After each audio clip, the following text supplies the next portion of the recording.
Today we are going to be going through the process of how to make a binary code bracelet. For those of you who don't know, binary code is the language that all computers use to store and send information, and it's a way of representing information using only two options, such as a 1 and a 0 or a yes and a no. Each line of code is made up of 8 units called bits, and that 8-unit grouping is called a byte. So today we are going to be creating bytes that represent letters that we will then put onto a bracelet to spell something out. In this case, we will be spelling out our initials. So what do you need to make a binary bracelet? Standard materials. You are going to need some colored pencils. I only have one. Please imagine that it is a big grouping for children to select their colors from. And then you are going to need beads in at least 3 different colors.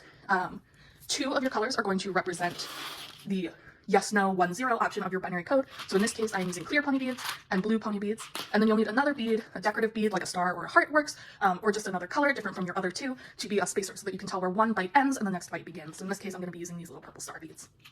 You will also need some string or embroidery floss. I'm using this clear elastic string today. That's what's going to make your bracelet. You'll need some scissors, and then you're also going to need 2 printable elements that are available both in the instructions that I've made available to you and on the Girls Who Code website. You will need 1 binary decoder key printed for each participant. This is how they're going to translate their message or their initials into binary code.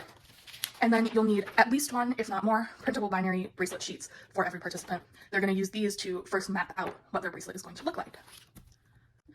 So for our example today, I'm going to be using my own initials. So I'm just going to write them out here so we remember what's supposed to go where.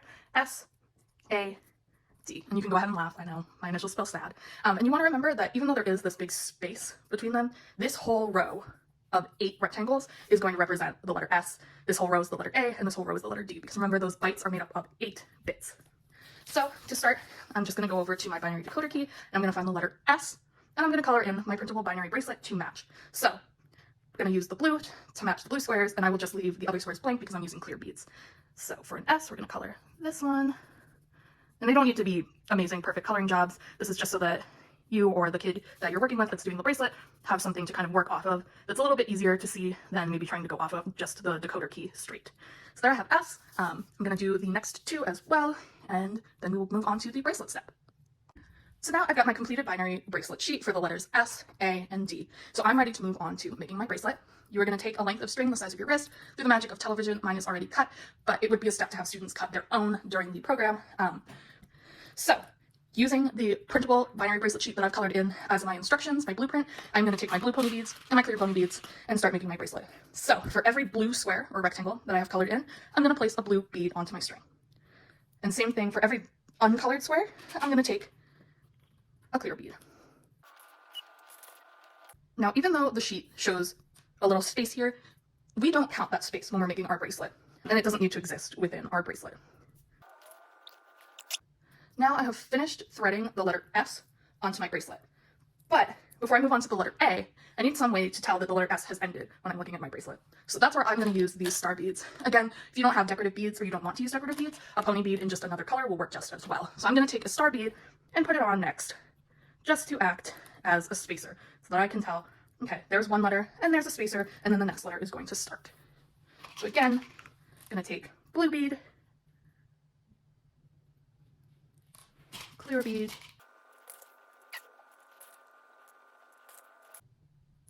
okay, and again, I've come to the end of a letter, so I'm just going to reach in and grab one of my stars. Put on that star, and now I can start the letter D. So this program, as I'm threading the beads, and as you just saw, I dropped one. It does require a certain level of fine motor skills, which is why I do recommend it for an older crowd, but it is possible to adapt this for a younger crowd or for a crowd that might have a physical disability that makes this fine motor work difficult. Now, I'm not doing any crazy embellishments on my bracelet since this is just a demonstration. So this is my completed bracelet. Got the S, a spacer, the A spacer, and the D. So now I can just go ahead and tie my bracelet off. Oh no. So here I've run into a little problem that your students will probably run into as well. My 2 bits, my S and my D, run into each other where the knot is. So one way around this is to just add another spacer onto the end of your final letter. Luckily I have another star bead already pulled out. I'm just going to put that on, and now I'm going to go ahead and tie it back off. And then should be good to go. Here's how the bracelet looks on. I think it looks pretty nice. I could do a longer message. I could make a necklace. So that is the basic binary bracelet walkthrough. Again, you can get fancier with it. You can add more bead options, more colors, more decorative beads, more what have you, different color strings. But this is what the activity is at the core.